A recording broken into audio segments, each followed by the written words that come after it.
Oi, gente! Hoje eu vou falar sobre este livro aqui, O Retrato de Dorian Gray, do Oscar Wilde. E eu li numa leitura coletiva com a Mel Ferraz, no blog Literaturice. Achei muito bacana. A primeira vez que eu li Oscar Wilde. E a gente vê muita influência do Oscar Wilde neste livro. Vamos entender então quem foi Oscar Wilde, o contexto histórico e a gente fala um pouco da história, tá? Então, Oscar Wilde, óbvio, fez muito sucesso no final do século XIX. Ele foi, além de um grande escritor desse romance, ele era um grande dramaturgo, tinha muitas peças encenadas. Foi um grande revolucionário, na verdade, né? Ele era casado, mas pulava a cerca ali com os seus romances homossexuais.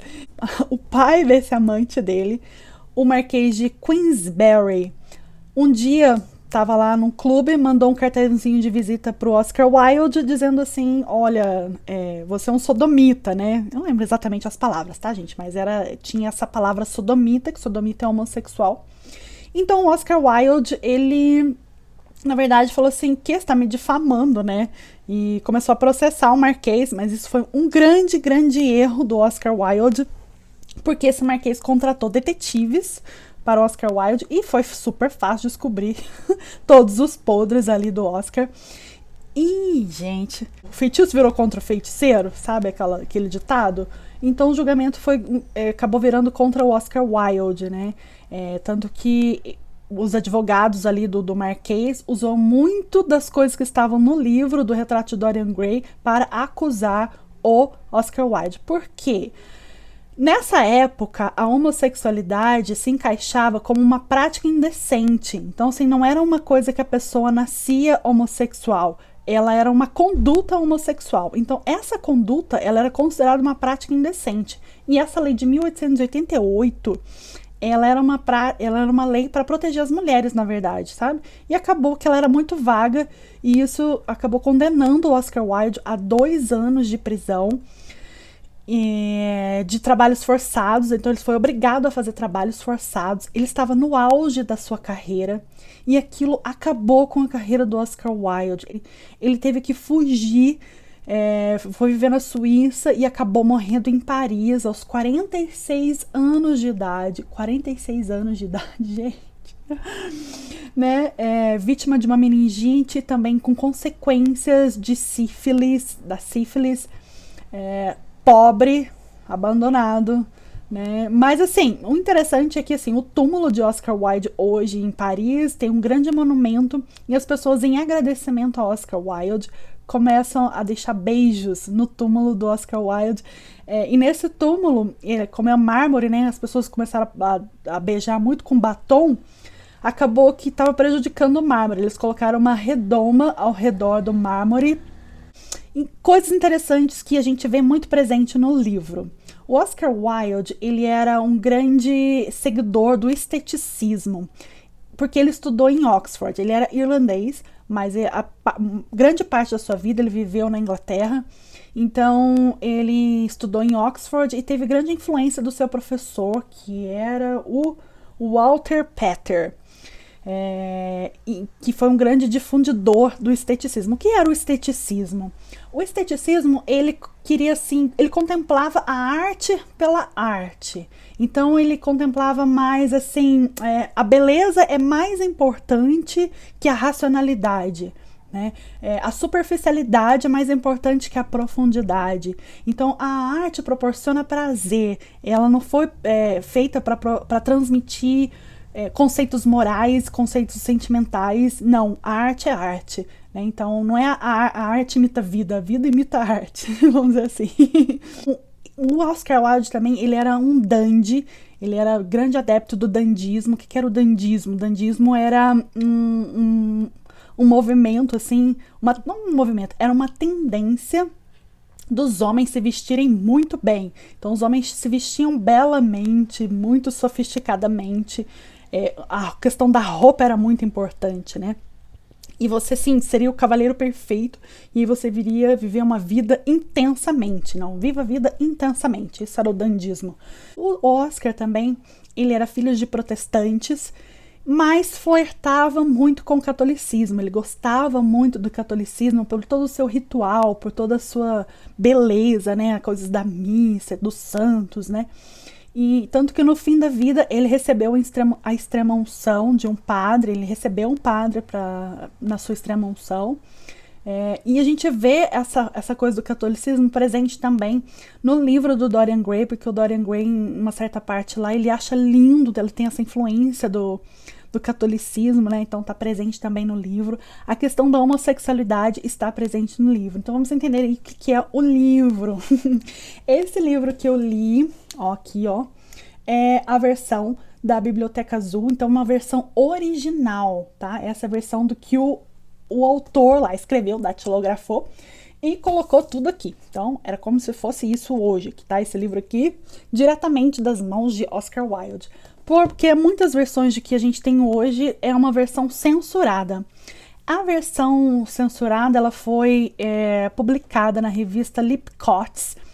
Era uma revista mensal, então, sim, os capítulos eram publicados mensalmente ali. E muita coisa foi alterada por causa da moralismo ali da época, né, gente? E a gente vai ler hoje, você não vê grandes coisas. Você fala assim, nossa, mas isso poderia estar ali, né? Mas na sociedade daquela época precisou ser censurado. Mesmo porque muitas coisas do livro do retrato de Dorian Gray foi utilizado no julgamento lá dele, né? Acho que eu já falei sobre isso, né? Então, tem essas duas versões. Então, essa versão são 13 capítulos. Então, o que é o retrato de Dorian Gray? Então, nós temos 3 personagens. O Dorian, o Basil e o Henry, que muitas vezes é escrito como Harry, né? O Basil conhece o Dorian e ele meio que idolatra o Dorian. O Dorian é um jovenzinho, lindo, maravilhoso, sim. Tem uma beleza perfeita, loiro, né? Maravilhoso. E ele é o modelo do Basil. Então, o Basil ama pintar o Dorian. Pinta ele de tudo quanto é forma. E num desses quadros, ele coloca todo o seu sentimento ali, né? Então, esse quadro, assim, ficou...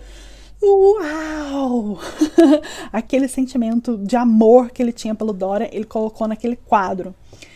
E quando o Harry viu aquele quadro lá, falou assim, nossa, essa coisa da juventude, ela é maravilhosa, né? Então aproveita isso, porque essa juventude vai passar. E o Dorian ficou tocado com aquilo, assim, como assim essa juventude vai passar? Não, eu não quero que isso passe. Ele fez um pacto consigo mesmo ali, naquele momento, naquele quadro, olhando para aquele quadro, e ele meio que se congelou. Congelou a sua aparência física, trocou de lugar ali com o quadro, e a alma dele ficou pro quadro e a aparência dele ficou no corpo dele, entendeu? Então, o retrato da aparência, o retrato da alma dele foi pro quadro e a aparência ficou com ele. Muito bem. Então, Dorian decide aproveitar toda a sua vida, né? Então, assim, você já parou para pensar, se você não tivesse medo de nenhuma condenação, no livro tem esse questionamento, né? Se você não tivesse consequência nenhuma, se você não tivesse condenação nenhuma dos seus atos, o que você faria, né? Então é meio que isso que acontece. Ele fez ali um pacto e o Henry foi meio que um Fausto ali, né? Um diabão falando ali com ele, colocando lenha na fogueira, porque eu acho que o Dorian, ele já era mau. Na verdade, ele já tinha sua essência maligna e acabou meio que sendo, assim, acentuada essa tendência maligna na vida do Dorian. E o Dorian começa a extrapolar todos os limites, assim.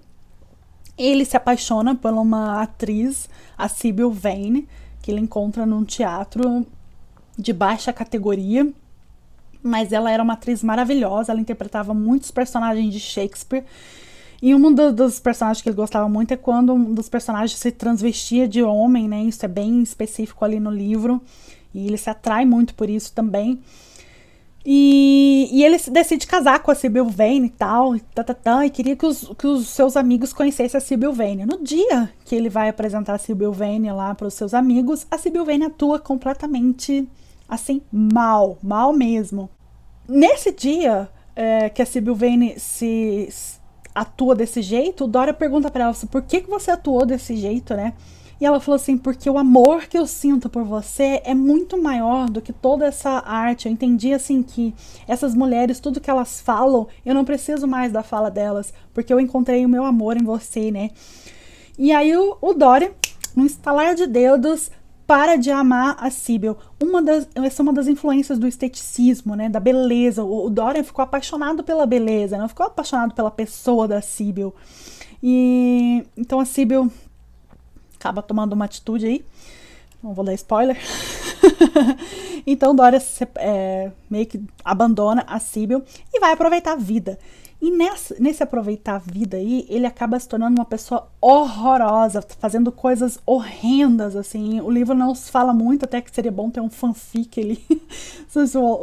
Hoje em dia, né, o Wilde poderia fazer uma parte aí de toda a vida do Dorian. Então fica meio oculto, mas fica muito claro as tendências filosóficas, as tendências, assim, de um livro que o Henry empresta para ele.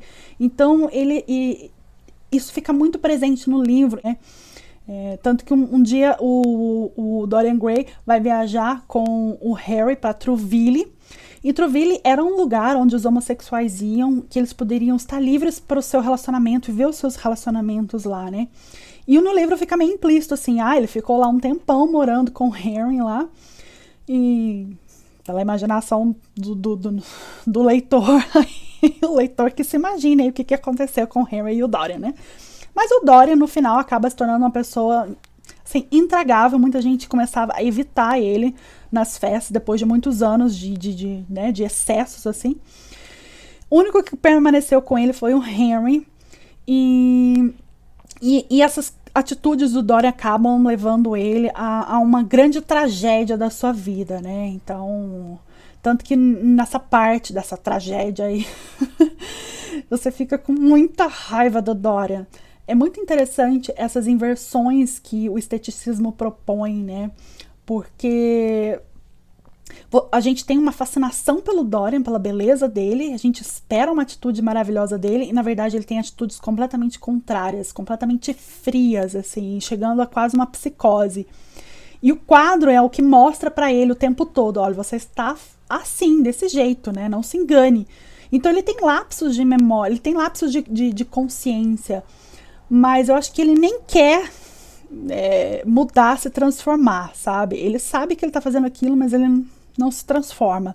Mas o quadro tá o tempo todo confrontando ele ali, né? Então acaba assim, tudo acaba numa grande tragédia ali. Muito interessante, gosto muito de ler esse clássico. O Retrato de Dorian Gray é um livro pra gente se analisar muitas coisas, né? Essa questão da homossexualidade, do Basil ser apaixonado e se revelar pro Dorian. E mesmo o Wilde, né, ter essa coisa do Wilde defender essa bandeira ali, né, naquela época, né, gente, e hoje em dia a gente vê, assim, que a gente não evoluiu muito, parece que a gente tá regredindo de novo para aquela época que o Wilde escreveu esse livro, porque você vê que um julgamento na vida do Wilde foi capaz de acabar com a vida dele, né? E quantas vezes a gente não faz o julgamento de uma pessoa hoje em dia, a gente bloqueia, a gente boicota as pessoas aí. E quanto que a gente cresceu nesse sentido de respeito pelo outro, né? Eu acho que esse livro fala assim, cada um vai arcar com as consequências dos seus próprios atos, né? Mas que se haja respeito e se haja amor. Então, é um livro que, assim, que se você parar para pensar, dá para pensar muitas coisas, de analisar hoje em dia como lidamos com a homossexualidade, sabe? E muitas coisas do livro também fala que às vezes o Wilde era um pouco machista, e eu não acredito muito nisso. Até vi uma análise muito interessante que, na verdade, não é o Wilde que é machista, é o personagem do Harry é machista, né? Aliás, o Harry, ele é mal com tudo. Ele é malchista. Então, assim, eu vejo muito o personagem, não o Wilde, porque o Wilde foi um editor também de uma revista feminista, ele era um grande defensor das mulheres, então a gente pode ver essa parte também do Wilde, né? Acho que não teve nem tempo e nem cabia muito no livro essa coisa da mulher, tanto que a gente não tem muitos personagens femininos ali com grande relevância no livro. Mas eu acho que o livro não trata sobre isso, trata sobre essa questão da relação desses três aí, né? Que é muito, muito legal. Muita coisa para se pensar, muita coisa para se analisar. É um livro que eu recomendo demais, demais, demais, demais. Amei a escrita assim, te fascina, uma escrita gostosa de ler, né? Bem com diálogos, então a gente vê muita dramaturgia presente aí nessa escrita. Recomendo, então fica aí, especialmente dessa edição aqui da Biblioteca Azul, muito bacana. Se você não tem também, vale ler aí outras versões, né? Eu até quero ler outras versões da versão censurada pra gente fazer uma comparação, mas essa tem muitas notas, você vê, olha, ó, é um livro bem grande, então as notas aí é um livro à parte, né? Muitas notas do tradutor, vou pôr aqui o tradutor, Jório Dauster, tá? Então, assim, notas fantásticas que vai te ampliar a mente, tá bom, gente? Espero que vocês tenham gostado, um grande beijo!